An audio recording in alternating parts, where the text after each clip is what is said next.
Hey, you thought you would get rid of us, huh? Well, no, you were mistaken. The YouTube algorithm won't get rid of us. We're back again and again. Hi everyone. So last week we forgot to film.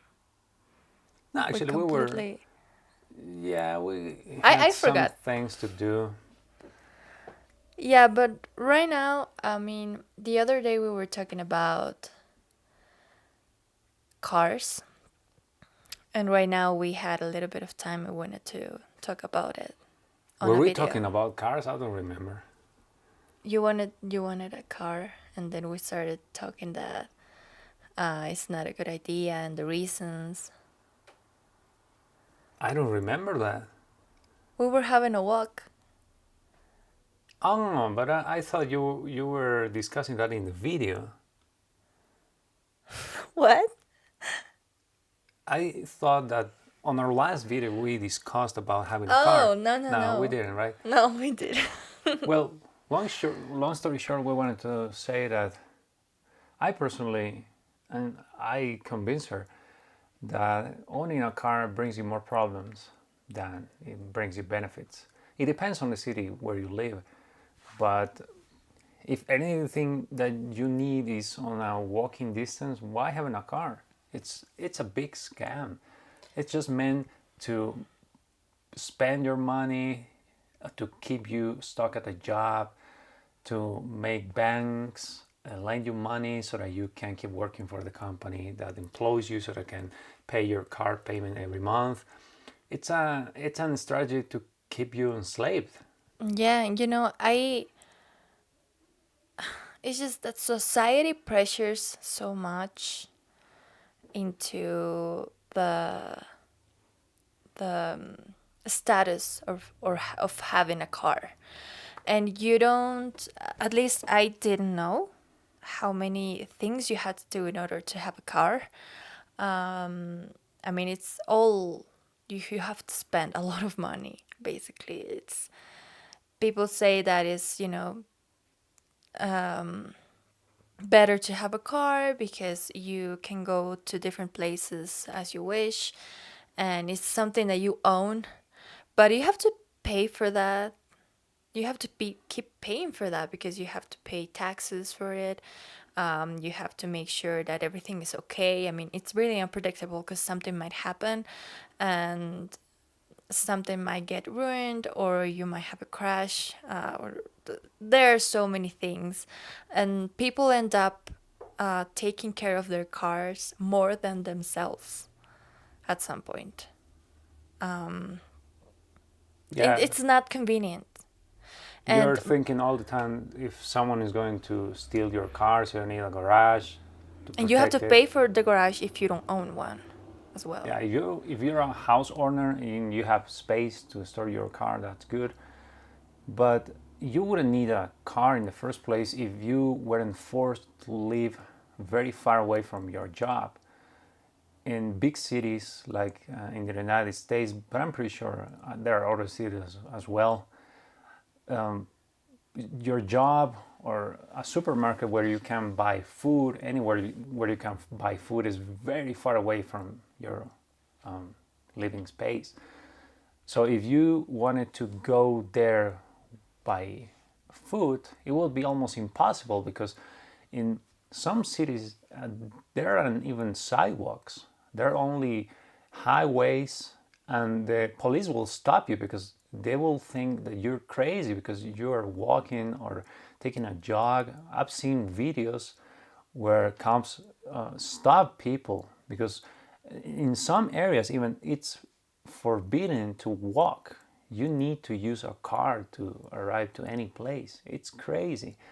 But let's imagine if cities were designed to have just a couple of people, a family occupying a big space area, like let's say 400 square meter space or even more.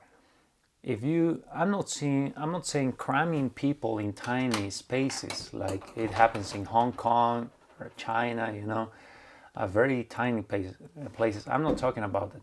I'm saying condominiums where a decent amount of people can fit there and live comfortably. But the design of these cities, the suburban design, makes it necessary to use a car, and the infrastructure needed to maintain that is crazy. The amount of money that the taxpayer is giving out of his pocket, it's, you have no idea how much you're paying.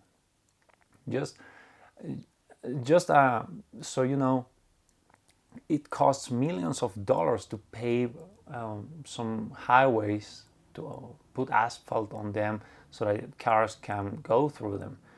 And the more expensive a neighborhood is, the more taxes they will pay. But in the long run, let's say 10, 20 years pass, those streets, those highways won't have enough budget to be maintained. So you see a crisis of infrastructure, which have one solution, which is to continue expanding these suburban areas. But it has a limit. Planet Earth has limits, and it reaches a point in which you cannot expand anymore. You cut all the trees, you chop down all of them, and then there's not enough money to pave the way, to pave the highways. But it's because the American public has been sold a lie that everyone can have this big house with 2 cars, etc. But it is not sustainable.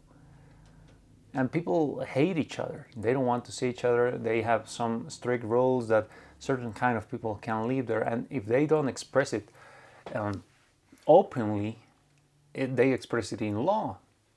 That was the redlining that happened in the 20th century. You know, black people were prevented from owning homes in certain areas because those were kept only for white people. I don't know if that's still a problem, but that has caused structural issues between different ethnicities in the US. But that's another story, right?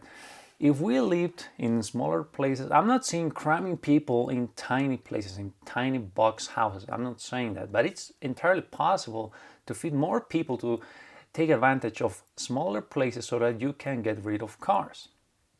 Yeah, but also another point that I wanted to touch is that, the other day I was at the bus.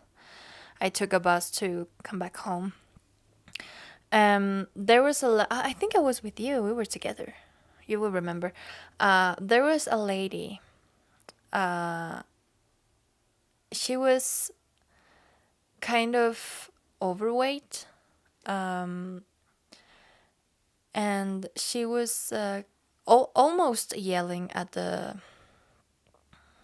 person that was driving, telling him that um, you need to take me like 2 blocks more because the car wanted the guy that was driving wanted to take another path to avoid the traffic. But this lady wanted to just go like it was like 3 blocks away from we were, um, and we all at the bus. Sorry, we all at the bus had to wait. We were stuck in traffic so she can get where she wanted to be, so she can get there. But I was thinking at that moment, why doesn't she just walk? It's almost 3 blocks away. It's really close to where we are right now. And that's another thing that people usually don't like to walk to get to places. We got used to walk long distances, and I think walk is the best thing that you could do for your body and your health. One of the best things. Um, and it's great because you don't depend on being in a car the whole time. You avoid the traffic, you avoid being around people, which we don't really like to be around a lot of people. So that's a plus for us. But you just enjoy the road by walking, and you get healthy. So that's what I was wondering as well. Why people should just walk a little bit more. I'm not saying anyone walks. Maybe you do, but maybe other people don't, Yes, even if they because they are can. used to using cars, but just in the woman's defense, she was carrying heavy stuff. I'm not saying that it wasn't very far, the place where she wanted to go, but she was carrying a big bag. So Oh, that's wow, I that's didn't see probably the that. reason Yeah, I why was she behind her. wanted to get exactly to the spot where she asked the driver to drop her off. But people should walk more. But the problem is that the state, the design of cities are not meant to do that. In Europe, for example, you have lines that are designed for bicycles, but there's certain lobbying. I read some articles from some contractors that had connections with the car industry, which lobbied the US government so that they forbid the construction of cycle lines for bicycles. So that meant the only way was to use cars and to create this massive, massive infrastructure that cannot be maintained today. But if people don't take action, if they don't ask, they don't take political action, nothing is going to change. These companies will benefit from having people using cars as the only way for transportation. It's good for business. It's actually a conspiracy that started with General Motors, actually. They were promoting the construction of highways, limitless highways in the United States, and their car sales skyrocketed. It was all meant to sell more cars. So nowadays you can say that in the United States you have a car. The the cities are meant for cars, not for people. But who are living in those cities? People. However, streets occupy most of the space, but not sidewalks, but the streets and highways. For example, there was a propaganda campaign back then in which people were meant to be perceived as crazy or stupid if they were jaywalking. Actually, that term jaywalking was meant to damage the reputation of people who were not respecting those traffic signs. They weren't using the proper places to cross the street. It was a term to make fun of them and to change public perception about how public should behave related to cars. And that's how it all started. People now think that it's natural to have big highways and streets meant for cars, but actually, people should take priority. Streets should be made for people, not for cars. But it's the other way around. And the key thing is to make people understand that this is not natural. It's being created artificially by these corporations that want to sell more cars. Would you agree with that?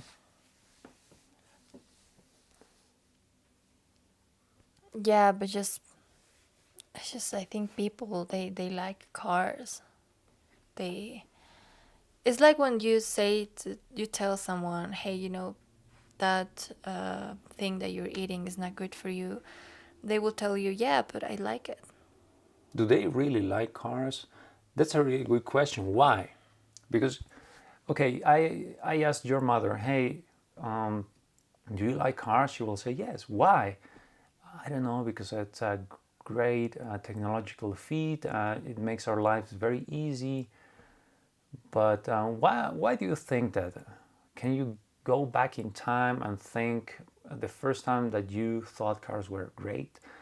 And she will realize that it's because of tradition, that cars are in our subconscious as symbols of status. That's all. Yeah, or because we just want to copy someone else. Yes, exactly. And there's, a phenomenon in which things are meant more and more expensive, and cheaper practical things are not available anymore in the market. And cars, I think, are a target of that trend. There's a there's a trend in the United States again, in which big investors go to very deserted areas, okay, where you have cheap rent places and affordable living. And they will buy up all those places and create a new infrastructure that is more luxurious, but they will drive away all the people that cannot pay the new price. And there's a term that I cannot remember. But the thing is that you make housing unaffordable for poor people, and the only ones who can live in that new area that has been taken over by the investors are rich people. And the same thing happens with cars.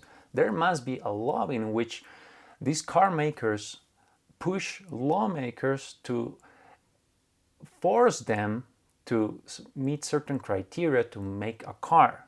For example, a car must have certain space in the inside, must meet these quality requirements that will drive up the prices.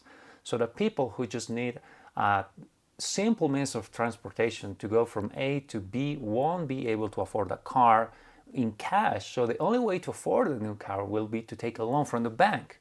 So, you know, Everything connects. I follow a YouTuber whose name is Timothy. Okay, so Timothy says simple cars are not available anymore. Car makers are making SUVs. Why the hell do you need an SUV when your only purpose is to go from A to B? Is because car makers are creating this perception that you need to buy more, faster, more luxurious, because everyone else is copying the same trend, and you're going to lay back in comparison if you don't copy other people. Even if you hear people say, "Oh, I have like 12 cars and I don't know how to drive. I just have them because just because." Yeah, it's stupid. It's stupid, because they are symbols.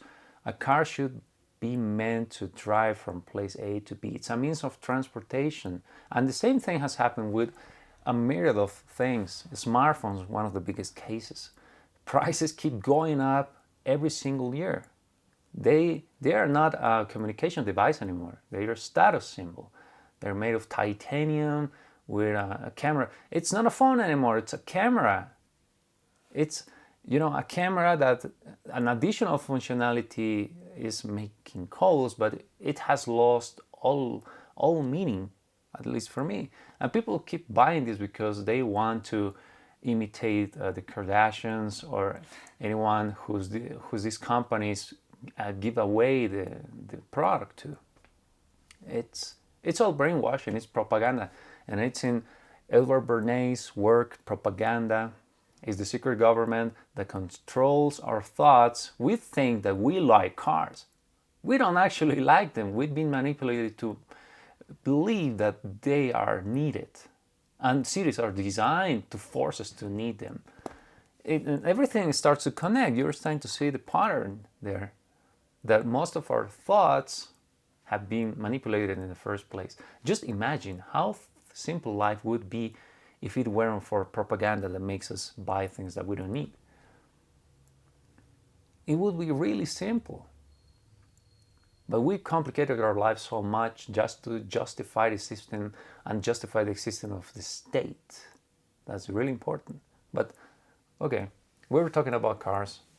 Many people ruin their financial lives because they have a car that they actually don't like, because they acknowledge at some point that they're damaging their health. They say, why am I driving this thing?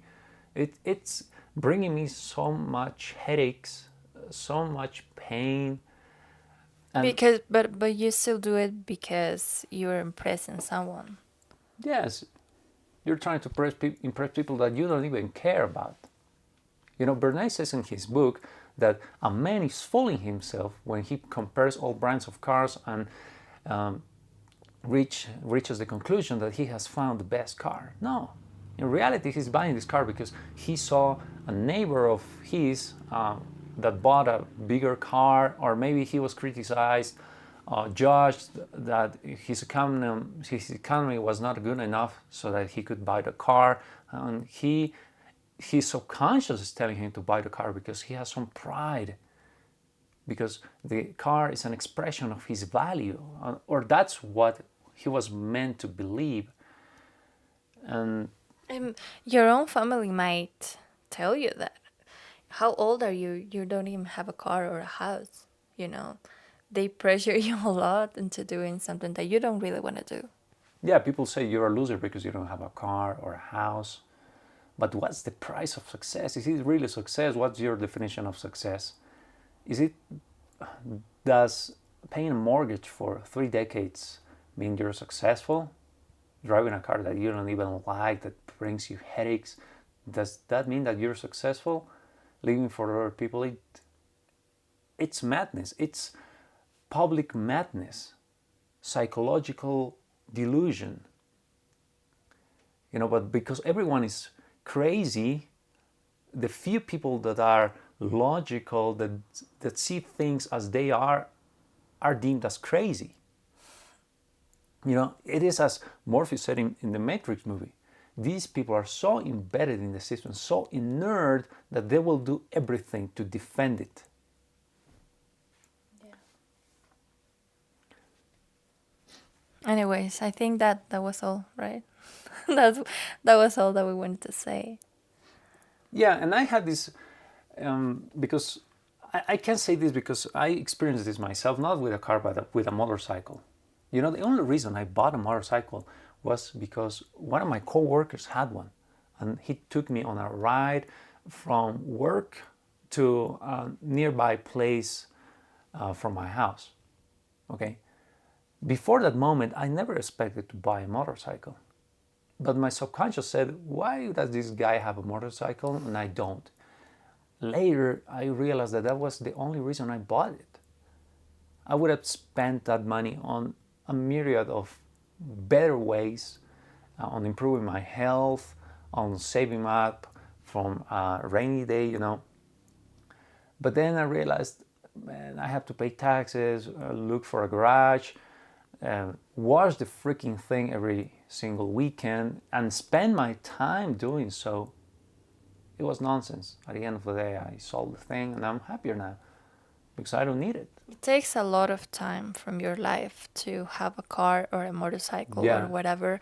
And time is the most valuable thing that you have. And you're spending your whole day washing your car, stuck in traffic, just because you want to use your car, What else are you going to do with it? You have to use it. So, okay, you start creating excuses to use it. That's right. Because you don't even need it at first place, and you get stuck in the traffic, you get mad, and you get stressed out. You might get into a disagreement with someone on traffic, because everyone when in traffic is stressed. And when you're stuck in the traffic and you hear all of those noises and people yelling at each other, and then you get home and it's already late, but you have to wash the car, or maybe something is wrong with your car, so you have to take it to the mechanic, and you have to wait, you have to spend more money, you have to spend more time. So I think time is more valuable. You end up taking care of your car more than taking care of your family or yourself. Yeah, and that time that you spend would be more valuable than the price or the value of the car or motorcycle. But that's a wrap. I hope you enjoyed the video. Leave your comments down below. If you have suggestions of topics that we can talk about, let us know. And have a happy weekend. Goodbye. Bye.